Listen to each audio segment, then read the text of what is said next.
Welcome to the last OI author conversation of the academic year. I don't know if this is the first time that you've joined us or if you've been following all along, but on behalf of all of us at the OI, I want to thank you for your support. It's been a really weird year, and there's no doubt about that. We're grateful for all that you've done to help sustain the multiple scholarly communities that make up vast early America. Before we begin, I'd like to offer the land acknowledgement of William and Mary, our founding donor and the site of the OI offices. William and Mary acknowledges the Indigenous peoples who are the original inhabitants of the lands our campus is on today: the Chiricahua Nottoway, Chickahominy, Eastern Chickahominy, Mattaponi, Monacan, Nansemond, Nottoway, Pamunkey, Patawomack, Upper Mattaponi, and Rappahannock tribes, and we also pay our respects to their tribal members, past and present. I'm delighted to be able to host Kate Carté and Julia Gaffield today for a discussion about religion, nation states, and politics in vast early America.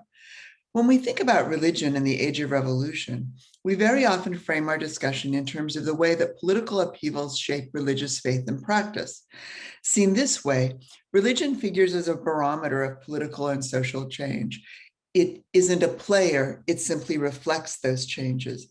And yet, specific denominations were fundamental components of broadly political systems, systems that structured relationships within and between nations and empires. Woven into structures of politics and diplomacy at the highest levels, they could serve as expressions of national and imperial aspiration and as agents of political change. That perspective is foregrounded in the exciting, fresh work that we're featuring today. We're aiming to leave some time for questions from the audience, so please do feel free to register those in the chat box.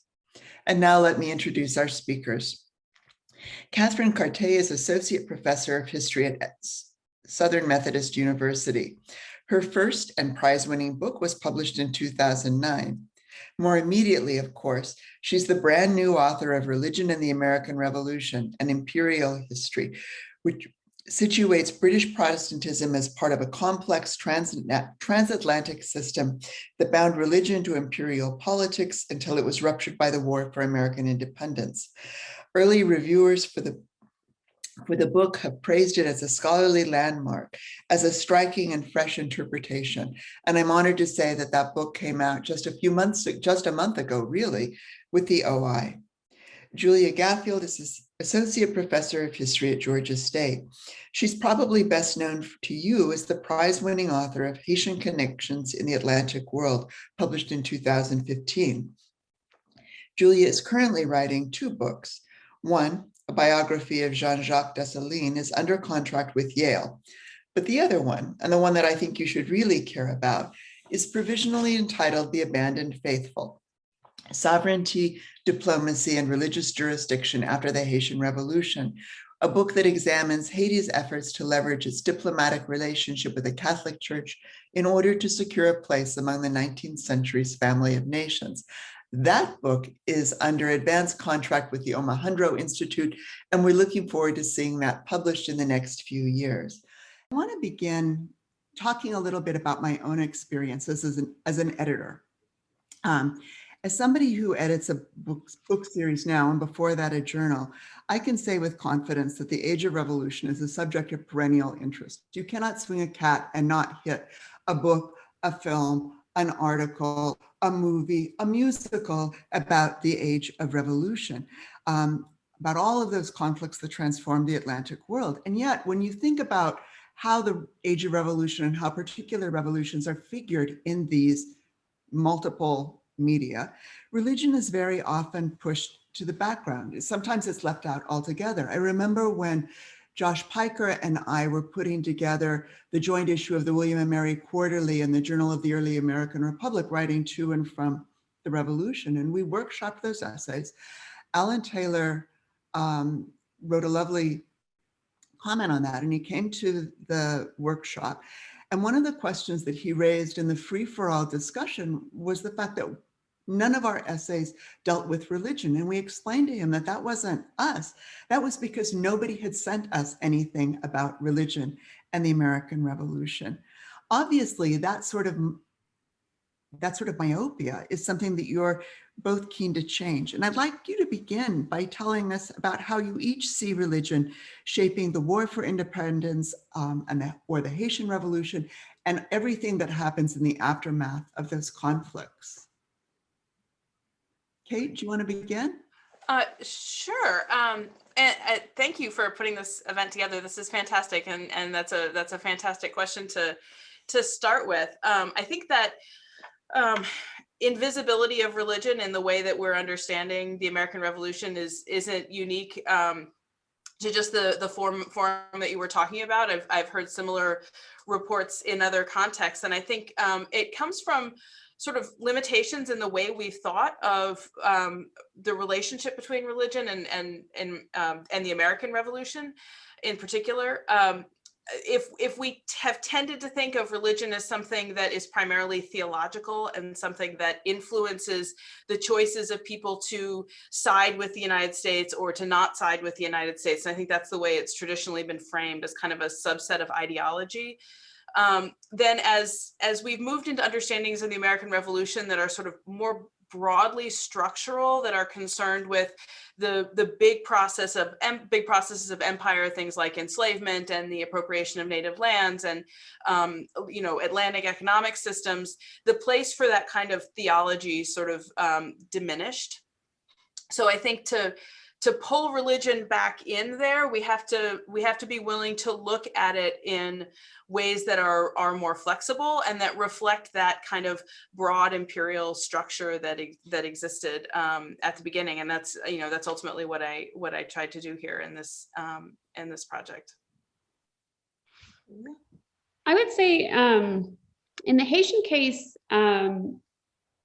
in a lot of ways, religion, although it was not recognized by outsiders as religion at the time, has been deeply tied with the Haitian Revolution, and that's mainly studies about the religion Vodou, right? That there's an emphasis on the beginning of the uprising of enslaved men and women started with a religious ceremony.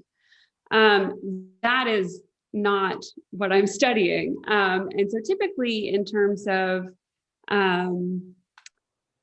research on the Haitian Revolution and the aftermath of the revolution from a religious perspective has focused on Vodou, not exclusively. And for example, Kate Ramsey, her book focuses on the kind of, later to mid 19th century, or sorry, mid to later 19th century.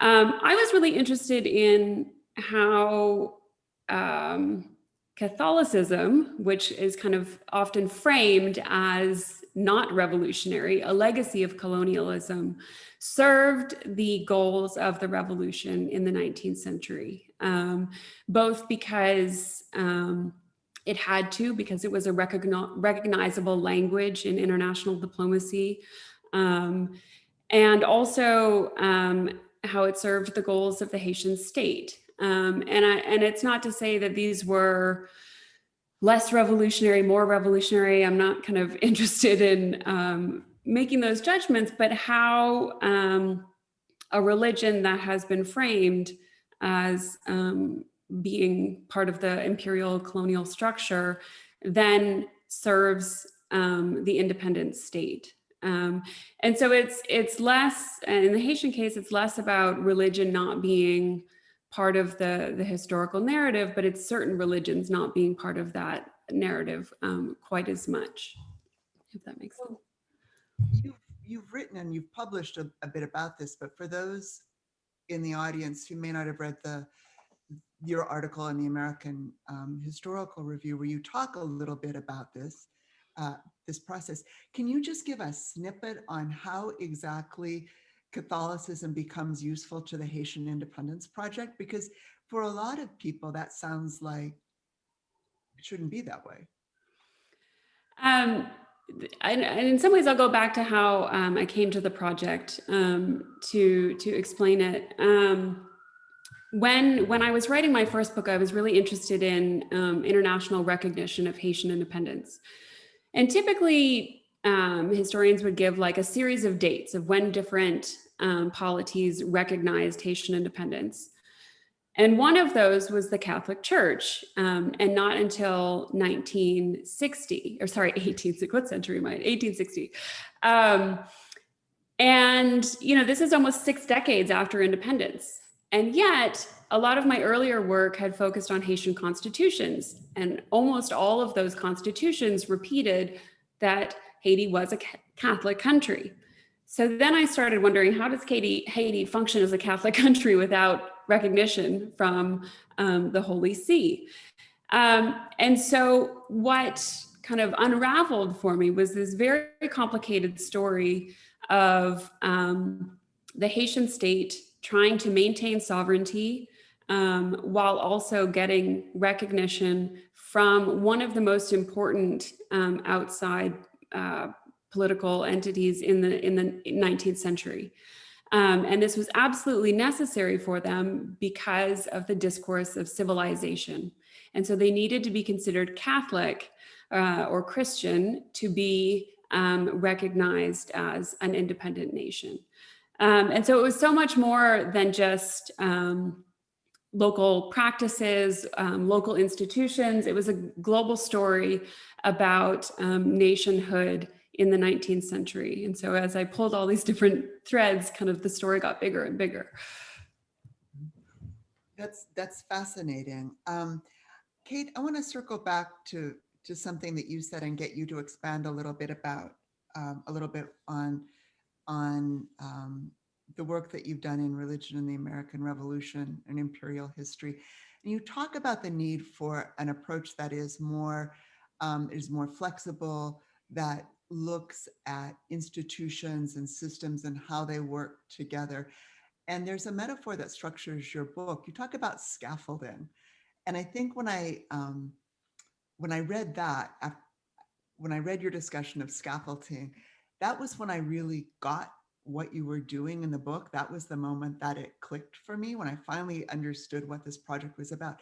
Can you tell us what you mean when you talk about Protestantism as a scaffolding in the British Empire? Yeah, I'm so glad that metaphor worked for you. It was years in coming, and I think as is often the case for a project like this, that kind of thing, you know, kind of clicks at the end after you've done kind of all of the groundwork. When I got into the project, I was actually looking at Protestant internationalism. That was my initial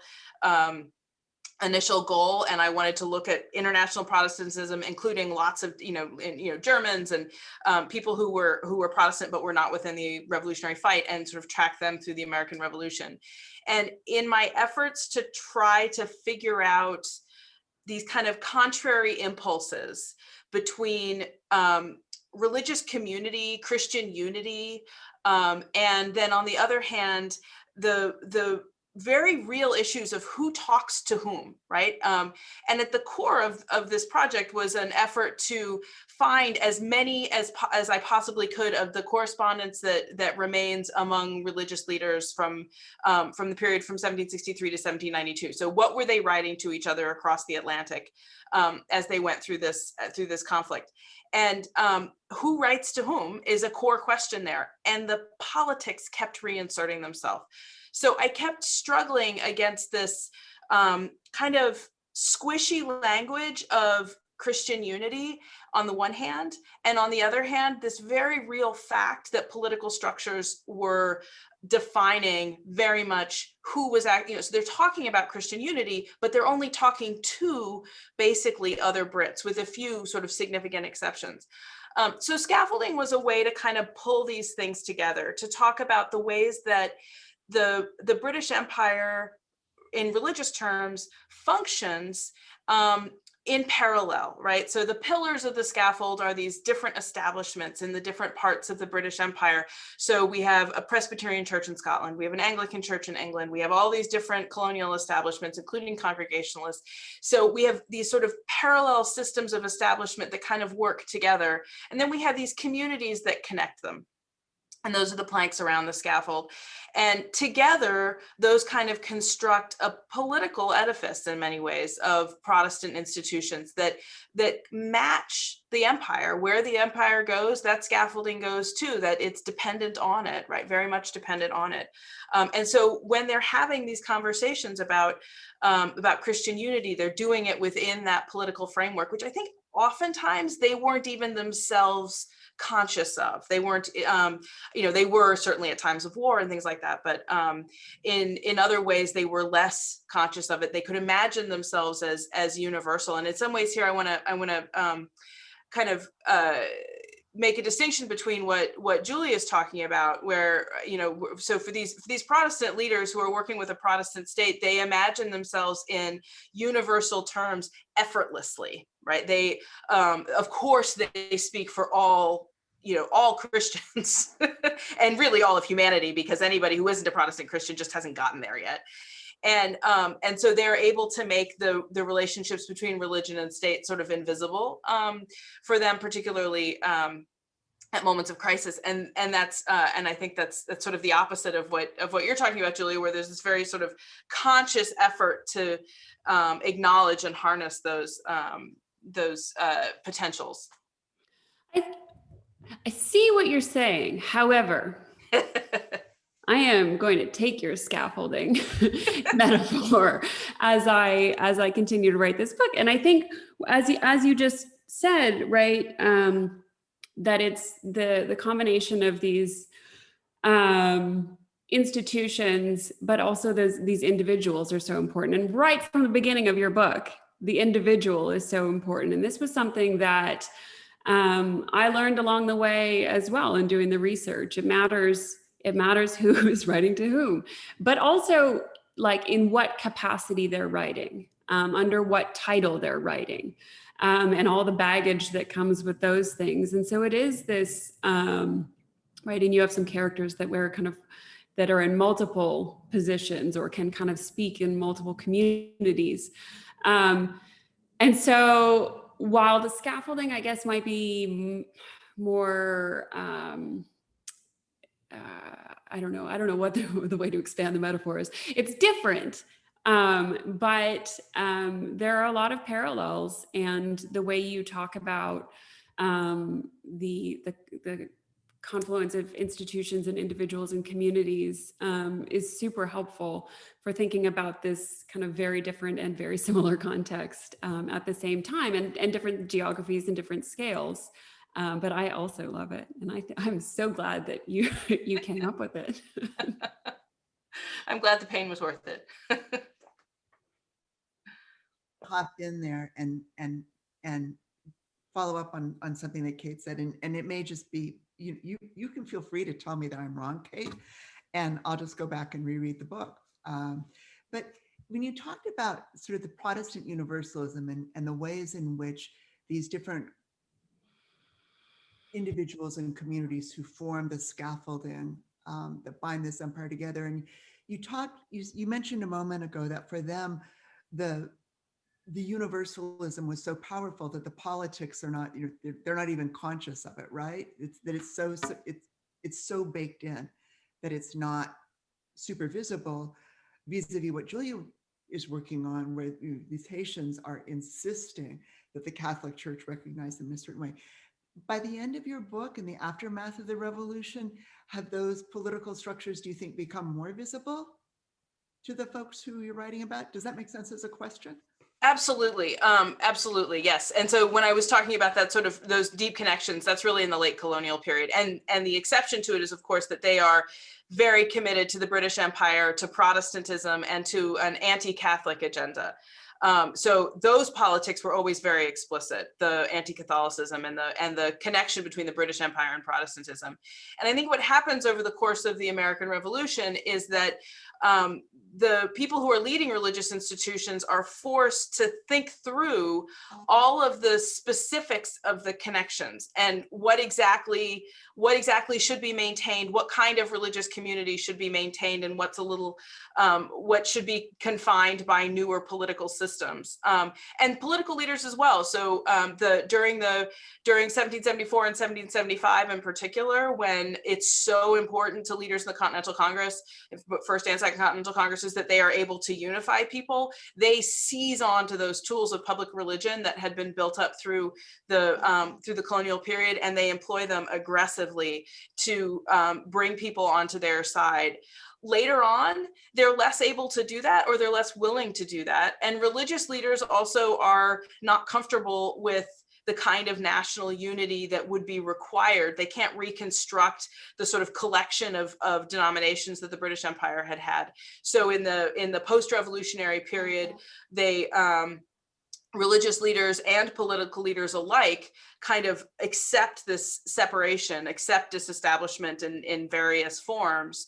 And they're left with, I think they're left at the end with kind of pieces. I don't think they're really left with a clear agenda. I think it takes longer for that to sort of sort itself out.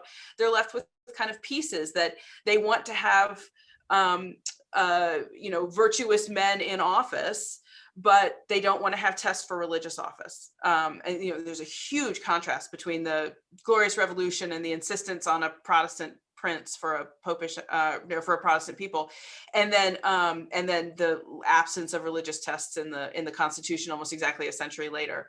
And so but they still want virtuous leaders, which makes Thomas Jefferson kind of frightening, right? So I think they have these pieces left at the end, and they know what they've had to set down, but they haven't put the pieces back together yet. Yeah. One of the things that I was struck by with your book was I was fairly familiar with the story of disestablishment in what becomes the United States in the period following the Revolution, but I was taken aback. I mean, I didn't realize that there had been comparable, or that there were analogous processes that were happening within Britain itself. I always thought that was an explicitly American phenomenon, an explicitly US phenomenon. And that may say much more about me than about anybody else, but I thought it was interesting the way that you mirrored that process on both sides of the Atlantic. Well, and I think that also gets to this sort of age of revolutions phenomenon, that the changes in political structures and sort of the rise of the rise of the liberal state, however you want to frame that sort of older rhetoric, that part and parcel with that is the end of this older era of confessional states, of Protestant states and Protestant empires and Catholic empires competing, and those empires being justified in those terms. And that has consequences sort of throughout the whole system. And it's, of course, it's not just the British Empire, right? It's the French Empire too is grappling with what exactly does this mean, and what are the structures that ought to connect these, and the issues that Julia's been talking about in your article, Julia, that you were talking about with the nature of the post-imperial Catholic Church in Latin America, right? I think, Kathy, I have a similar response to that end of things. That's literature that's less familiar to me, and I think it's so powerful for thinking about religion in the age of revolutions in a transnational context. Julia, for the folks who haven't read the article, do you want to say a little bit about that? This is one instance, not one, it is one of many, in fact, instances in which I think that unlike as kind of typically done, the Haitian Revolution isn't really kind of considered alongside the Latin American independence movements. But the significance of Catholicism for their independence movements does unify them, both because they experience similar processes, but also because Rome is kind of thinking about them as different, thinking about them at the same time, but very different cases. Although sometimes as similar cases, right? So you in some ways expect it to be very different, but in other ways they're like, well, if we do this in Haiti, we need to do this elsewhere. And so there's a worry that what happens in Haitians are kind of proclaiming Catholicism, demanding recognition from the Holy See as a Catholic nation. And Rome is saying, what do we do here? This will set a precedent for the rest of Latin America. And so the article and the book eventually is about various negotiations between the Haitian state and the Holy See to secure this agreement, what they call a concordat, that would serve the interests of the Haitian state and would also serve the interests of the Holy See. And it takes them a really long time to agree on what that looks like. And in the process, the Haitian state is kind of uncompromising in a series of goals. They are very set on getting recognition that will support their equality on the international stage. And so that means having control, for them, that means having absolute control over Catholicism within the country, which is obviously not what Rome wants. And so there are these tensions, right? And there's similar conversations happening throughout Latin America. They use different language. It's, I'm forgetting the words, Patronato Real, which would give kind of a version of what had happened in the colonial period. And Rome would again be the center of the church, and then Patronato Nacional, which ends up giving the governments in Latin America much more power. And so that's the conversation that Haiti is having as well. So there's what in terms of kind of thinking about a lot of this, what reading Kate's book has given me new perspective in terms of not only how kind of I had understood the Holy See to be very central because it offered another place for Haiti to get recognition after its revolution. But the fact that there is this kind of outside religious authority that is not dictating the conversation, but very much contributing to the conversation, kind of makes Haiti a very different case. And it's not that there's like absolute unity within the country, right? But it is this outside force that kind of establishes, some kind of principles, what they would, I guess, normal practices within Catholicism, which, the Haitian state can either take or leave. But I've just been finding it so interesting to think about these very similar questions that we're asking that are so familiar, and yet the results are often just so drastically different. And I haven't read the whole book. I'm almost there. But I really appreciate your work for offering these both parallel and contrasting perspectives. And I don't know, I don't know why it's surprising. Why is it surprising to me that so much of it kind of feels normal and comfortable in terms of my, introduction to studying history of religion, which is not my background. I don't know. Are you, in terms of thinking about these very different cases, like what makes Protestantism so kind of create this very different narrative? Is it Protestantism, or is it the fact that it's, the whiteness of America that kind of tells this very different story?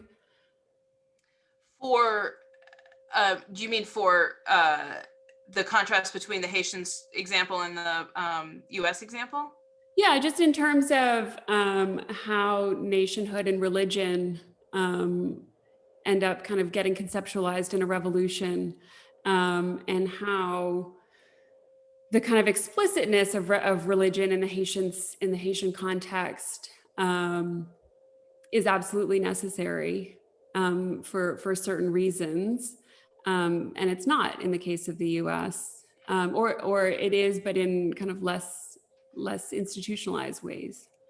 I think that's a great question. And I think I'm just going to take a stab at it and say that I think part of the issue is that we've tended in the United States to, as scholars working in the United States, we've tended to under theorize when we move between the categories of religion and sort of Protestant Catholic. And the reason for that has a lot to do with, both the kind of power of Protestantism in defining what we mean by religion, but also that those of us who study the Age of Revolutions and earlier are less frequently involved in the conversation.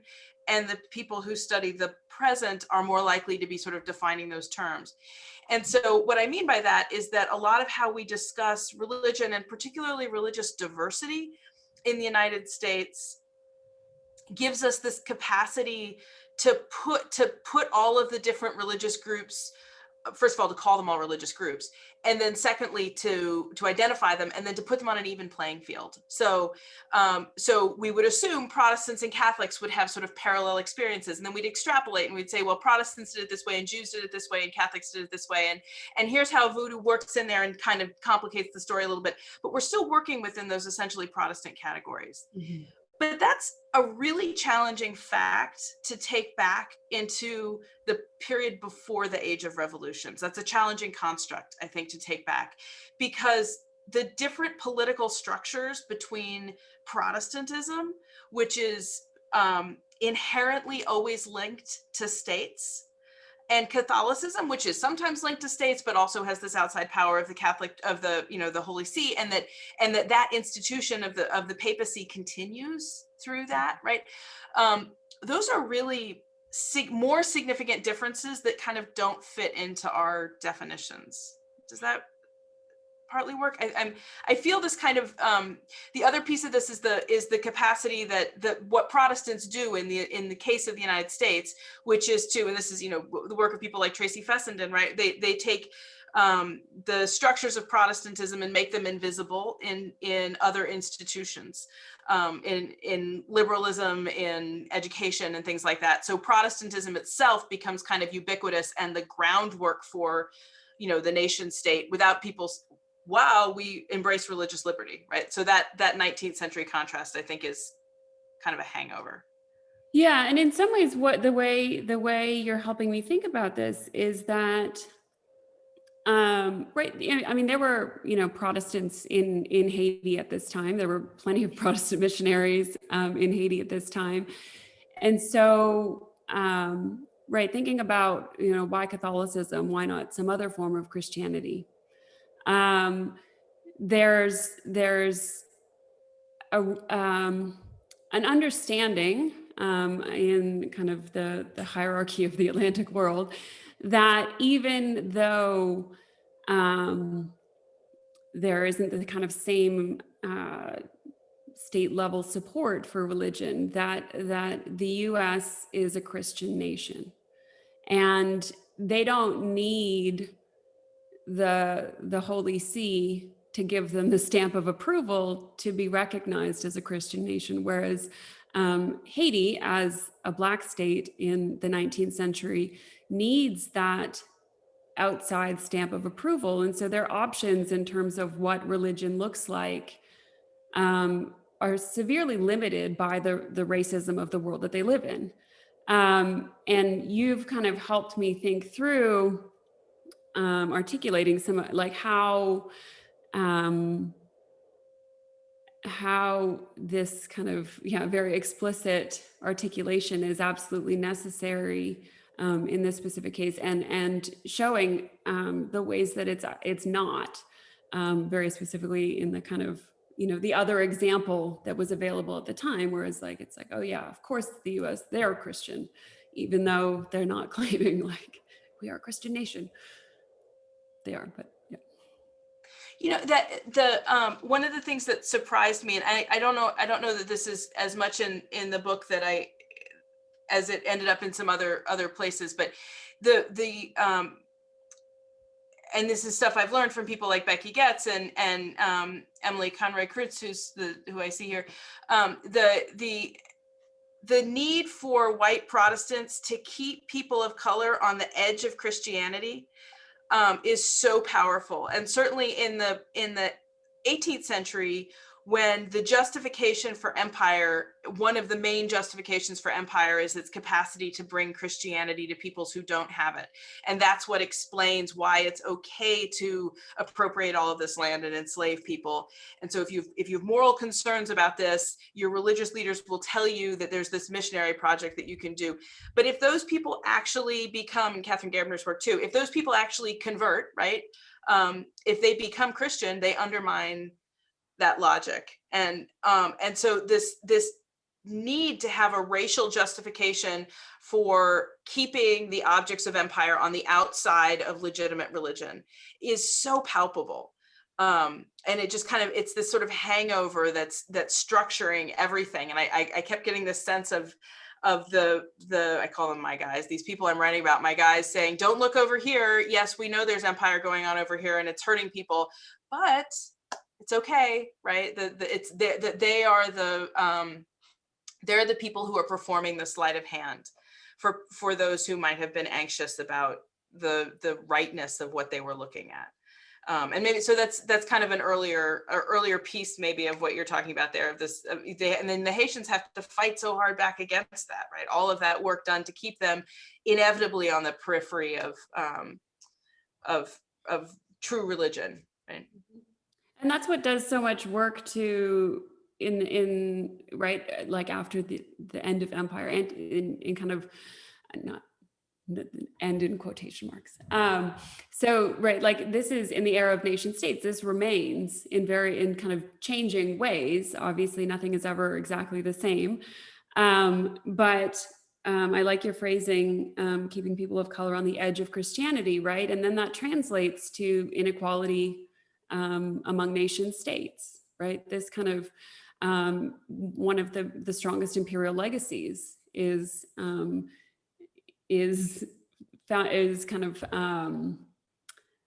based on Christian exclusivity, and then gets tied very much to whiteness and to racism.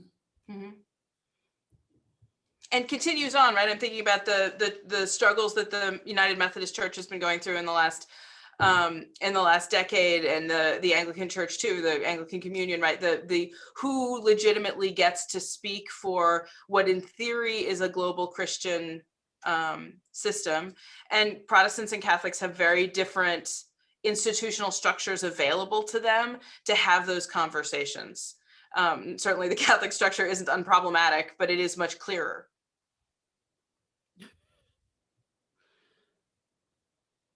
We are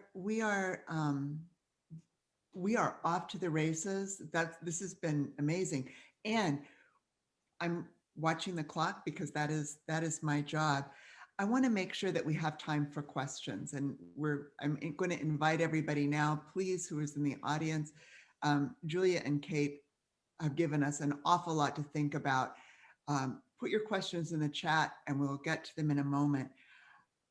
I want to shift gears probably a lot away from the incredibly important things that you've been talking about. And I want to talk a bit about how you came to your projects, and specifically a question about how scholars grow over time and how they move from one thing to another. And this is something that I'm perennially interested in, but I also think it's something that a lot of the folks in our audience have been interested in.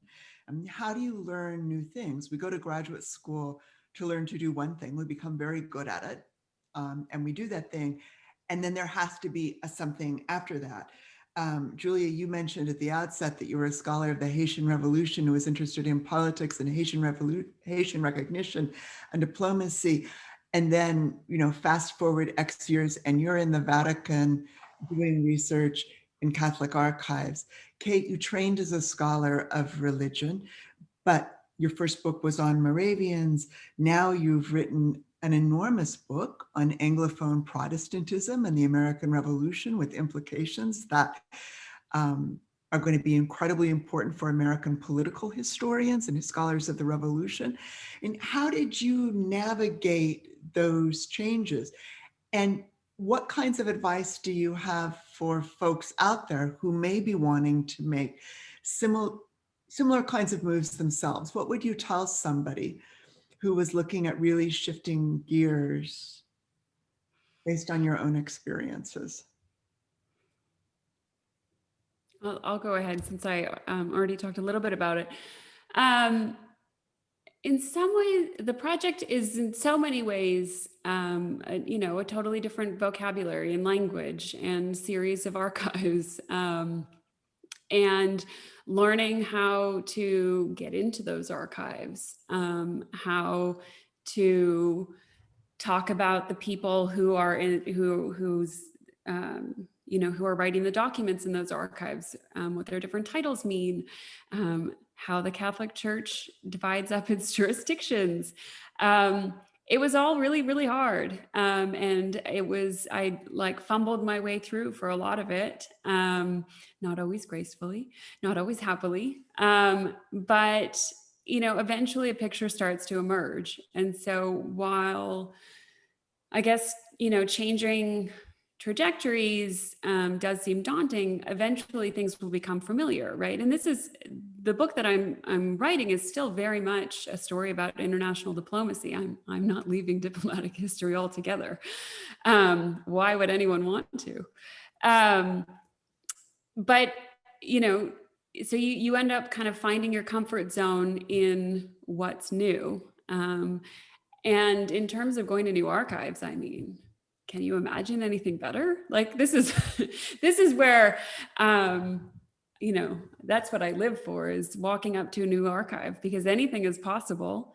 You have no idea what you're going to find, and it's going to be amazing, even if having conversations with archivists in languages you don't speak is very embarrassing and hard to do. I am willing to take that embarrassment for the opportunity to go to a new archive. So I guess it's just, if that's your priority, then you make it work, and you're willing to suffer a lot. Kate? I'll second the desire to be in new archives. I think that was especially right now. I mean, yes. I think the question in terms of how I went from my first project to my second project, I think, any big project is going to have lots of overlapping pulls, but the moment that I remember, and this is going to historiographically date me, but maybe that's useful from the context of people thinking about, graduate students thinking about being trained and moving into a different field.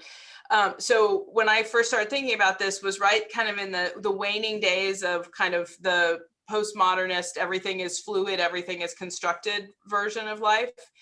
And I was very frustrated by the conversations about identity in the Atlantic world, because I felt like they didn't match what I understood about religion from the Moravians. So the Moravian experience is that they wanted to join this big Protestant family and people wouldn't let them. And religious identity, except in sort of certain political circumstances, is less fluid, because Protestants at least keep records, right? You sign up, right? So it functions differently. Identity functions differently in religious context than it does in some other context. So I started thinking about, that's what got me thinking about international Protestantism and how it functioned. That particular historiographical moment passed completely, and I don't think the word identity is anywhere in my book. So but the sort of questions underlying it were sustaining. And I also really, I'm aware that this is speaking from a position of privilege. I was tenured when I decided to take on this project. But I didn't want to write another book that dug deeper into what I had already done, although I did get the advice from some quarters that the fastest way to get to full is to just sort of take a unanswered question from your first book and answer it, or just do part 2 or something. And then I didn't want to do that. I wanted to kind of bridge out and ask bigger questions, or at least ask them on a bigger stage. I think that those kinds of strategic issues are very often, part of what the kinds of things that people have to wrestle with as they're thinking about where to go next and what to do. You both have made really bold sorts of choices, and I think we're all the beneficiaries of that. We've got one question in the chat box, and I want to invite anybody else who has a question to put it in. But I'll take this moment at least to read that question, and then we can move on. So Jay Tomlin says hello, and thanks you both for your presentation. I had a question for Kate about what you describe as under-theorizing our conceptions of the role of religion in the age of revolutions. In my own work, I advocate the use of analytical prisms like the history of emotions or emotional communities to help address some aspects of religion's role. Can you think of others that might be useful in reassessing this relationship? That's a great question, and I should cushion what I say about under theorizing. I meant that in terms of where it fits into the sort of narrative of the American Revolution that people who don't do religion study. I think scholars of religion have done a great job of finding lots of different ways to assess the relationship between religion and politics. What the challenge I faced is that the more I kind of worked with it, the more difficult it was to make make many of the approaches that I found work at a transnational level. That if you're talking about how a particular community responds, about any number of questions are going to be shaped by the specific circumstances, the people who are going through them. And because I wanted to look at the sort of the broad scale, that was another thing that kept pushing me towards institutional structures. But I really do think that the kind of theoretical richness, especially that comes from, I've sort of have another foot in religious studies, and I'm so impressed by the way that people in religious studies ask questions about what religion means and how it's manifest in different circumstances. So I would not claim any authority on all of those different mechanisms. And I will say in that, getting back to the conversation about religion and race, Sylvester Johnson's work on constructing African religion and African American religious history has been hugely influential. And he's another religious studies person. Do we have another question? Because otherwise I'll take the last question. I have no problem and no hesitation about jumping in. Okay.